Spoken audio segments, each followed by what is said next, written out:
The moment the quantum sensors detected the dimensional ripple, Grand Admiral Vexor of the Hegemony Defense Fleet felt his foreheart stutter in terror. He stared at the pulsing red warning on the command deck's main display of the Indomitable Fury, flagship of the most powerful military force in the Andromeda sector. "Confirmed signature," he demanded, voice steady despite the cold dread spreading through his body. His sensor officer, a Palaxian whose grey skin had turned nearly white, triple-checked the readings. "Confirmed, Admiral. Dimensional breach consistent with Terran FTL technology. Mass and energy signature indicates." The officer paused, mandibles clicking nervously. "It's a Nova-class battleship." A collective shudder passed through the command deck. Even the Drool warriors, genetically engineered for fearlessness, shifted uncomfortably at their stations. Vexor smoothed his ceremonial cape, a gesture that had become habit during his 3 centuries of military service. In all that time, he had faced Kronos berserkers, void hive swarms, and even a rogue AI collective. But nothing inspired the same visceral dread as the appearance of a Terran battleship. "Alert all vessels," he ordered.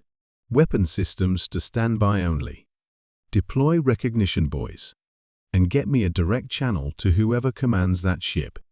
As his orders were executed, Vexor studied the tactical display. The Hegemony's subjugation of the Orion Protectorate was nearly complete.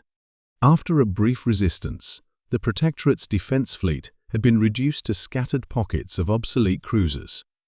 Victory was days away, cementing Hegemony control over the resource-rich Orion systems. Then the Terrans had arrived. Humans, the upstarts, barely 3 centuries since they'd achieved FTL travel, yet their military technology had leapfrogged species with millennia of interstellar history. Their rapid ascension defied all precedent. Their warships evolved at a pace that terrified the galaxy's elder races. "Channel established," Admiral announced his communications officer. The central hologram flickered, and the image of a human female appeared. Her dark skin contrasted with the crisp white of her uniform, red piping, indicating her rank. Captain Amara Okafor, of the TNS Retribution, stared back at Vexor with eyes that had seen more battles than most species witnessed in lifetimes.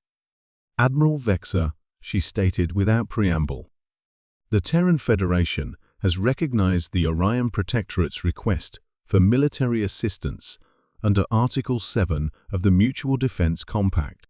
Your forces are operating in what is now a Terran-protected zone. You have 30 minutes to cease all hostilities and begin withdrawal from Protectorate space." Vexor maintained his diplomatic composure. "Captain Okafor, the internal affairs of the Orion Protectorate are not Terran concern. The Hegemony has legitimate security interest." 29 minutes, Admiral, Okafor interrupted. "I'm transmitting the recognized boundaries of Protectorate space. Any Hegemony vessel within these boundaries after the deadline will be considered hostile." The transmission ended before Vexor could respond. His second-in-command, Sub-Admiral Krell, approached with barely contained fury. "One ship? They send ONE-SHIP and expect us to retreat? We have 23 capital vessels, Admiral. Even a Nova class cannot stand against our combined firepower."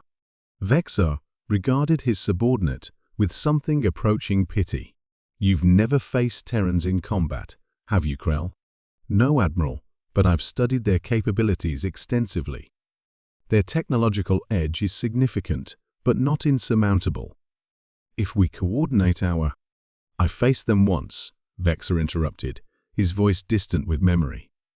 "During the Arcturus incursion, we had 32 capital ships, including 2 dreadnoughts. The Terrans deployed 3 battleships." He paused, mandibles tight. "Only myself and 7 others survived."